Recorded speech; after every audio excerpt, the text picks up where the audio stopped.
Vamos a entrar de lleno en algo verdaderamente radical. Lo que vamos a explorar en este análisis no es para nada una simple lección de historia antigua, tampoco es el típico cuento moral sobre cómo se comportaba la gente en el pasado, en absoluto. Pensemos en esto más bien como una actualización cibernética para nuestra propia mente.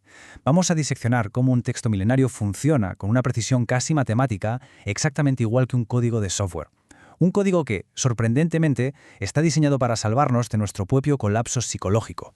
Y esa es precisamente la gran pregunta que va a enmarcar toda esta exploración. A ver, para empezar, es absolutamente vital romper un mito enorme que arrastramos. Olvidemos por completo esa idea tradicional del castigo de fuego y azufre que nos han repetido hasta la saciedad.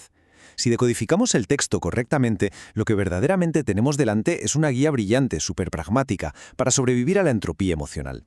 En la era en la que vivimos rodeados de muros digitales y burbujas algorítmicas, este relato nos enseña exactamente qué pasa cuando un sistema decide sellar sus fronteras a lo inesperado, y lo que es más importante, cómo podemos evitar quedar atrapados en esa rigidez que nos destruye. Así que pasemos al primer punto de esta arquitectura, el ADN mismo del lenguaje. Para entender esta especie de tecnología de supervivencia, tenemos que tratar el texto original como si fuera un código fuente y analizar el hebreo antiguo. El primer contraste que nos encontramos es fascinante a nivel energético.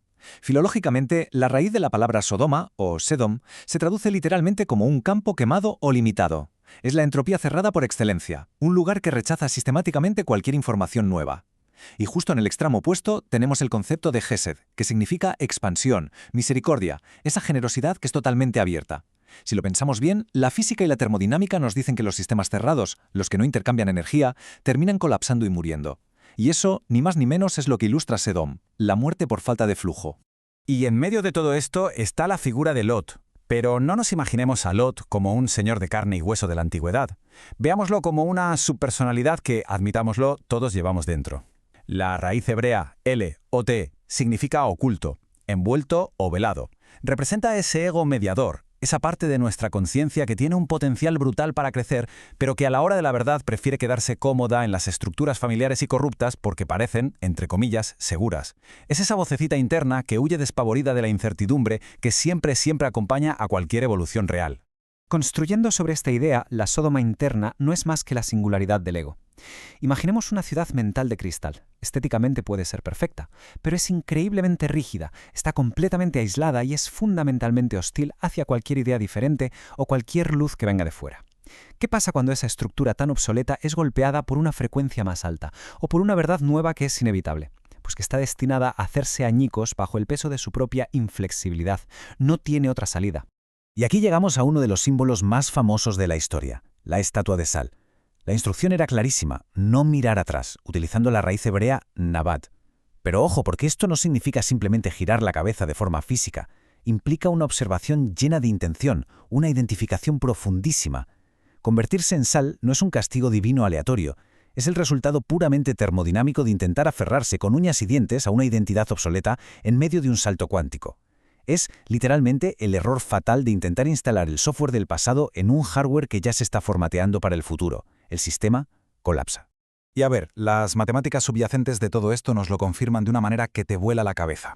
Curiosamente, el valor numérico, lo que se conoce como gematría, de la palabra Sdom es 104. Esto es exactamente el doble del número 52, que en este sistema místico representa la fisicalidad más densa, la más pesada. Matemáticamente, este 104 nos está ilustrando un bucle cerrado. Es la duplicación del ego, la representación exacta de una materia que ha olvidado por completo sus orígenes espirituales y se ha quedado encerrada permanentemente en sí misma. Y hay una palabra clave en toda esta secuencia, Vayatzehu. Significa que los ángeles empujaron. Ojo, no sugirieron amablemente que salieran, no, empujaron. Aquí el texto utiliza una herramienta gramatical brillante llamada el VAF conversivo, que lo que hace esencialmente es transformar el tiempo futuro en pasado. Nos muestra una urgencia completamente cinética. En el momento exacto en que se toma la decisión de abandonar una vieja identidad, el futuro ya colapsa en el presente. El avance espiritual aquí no es quedarse meditando tranquilamente en un cojín, es una fuerza cinética que te presiona hacia adelante sin ningún tipo de miramientos. Lo que nos lleva a la segunda parte de nuestro análisis, la geometría de la psique y nuestro propio ecosistema interno. Básicamente, esta narrativa tan antigua funciona como un mapa geométrico y súper preciso de nuestra mente. Todos estos personajes son en realidad partes en conflicto dentro de nosotros mismos. La turba representa nuestra sombra colectiva, ese rigor excesivo, ese rechazo visceral que intenta destruir las ideas nuevas que no comprende. Lot, por su parte, es nuestra emoción y nuestra conciencia de todos los días, esa que siempre intenta llegar a un acuerdo y negociar con lo innegociable. Y los ángeles, bueno, no son señores con alas, son descargas de información de altísimo nivel, fuerzas que irrumpen en nuestra vida para obligarnos a realizar un cambio de paradigma total. Y para entender bien por qué ocurre esa cristalización, por qué la mujer de Lot se convierte en sal, hay una metáfora eléctrica que es absolutamente perfecta. En esta tradición se habla mucho de la relación entre la luz, que es la energía, y la vasija, que la contiene.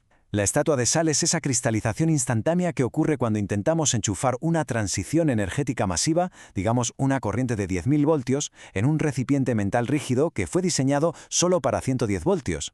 Si no contamos con el transformador adecuado, que sería la desidentificación del ego, el sistema simplemente se funde, se quema ante el impacto de la nueva realidad. Además, la genialidad literaria de cómo está escrito esto queda al descubierto con una estructura en espejo, lo que en literatura se llama un quiasmo. Fijaos en el flujo. Comienza en un punto A con la llegada de los ángeles y termina en un punto A' con la extracción de esa luz. Y justo en el centro exacto de todo el relato, el punto C, nos encontramos con la ceguera física.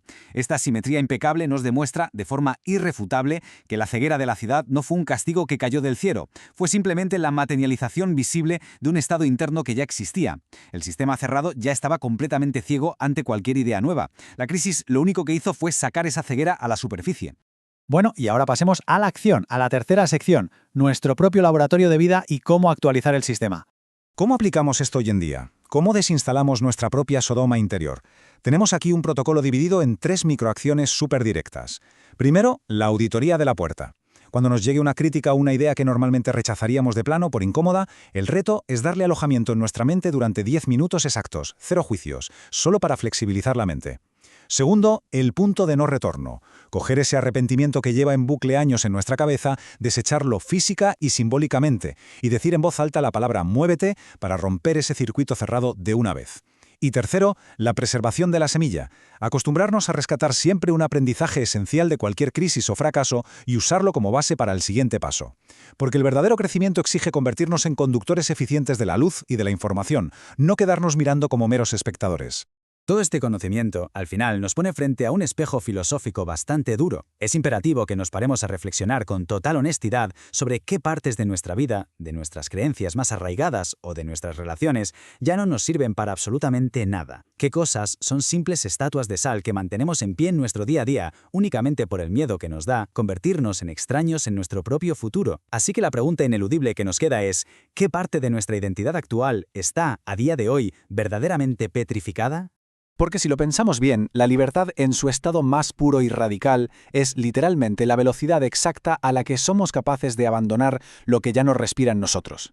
Para cerrar hoy con esa misma energía cinética que colapsa el pasado y nos abre de par en par el futuro, si este análisis ha resonado y se siente que es el momento exacto de abandonar esa estatua de sal, es el momento de dejar constancia y escribir la palabra fuego en los comentarios. Al hacerlo, establecemos esa velocidad de escape que es absolutamente indispensable para dejar atrás los viejos sistemas. Muchísimas gracias por acompañarnos en esta fascinante actualización de nuestro código mental.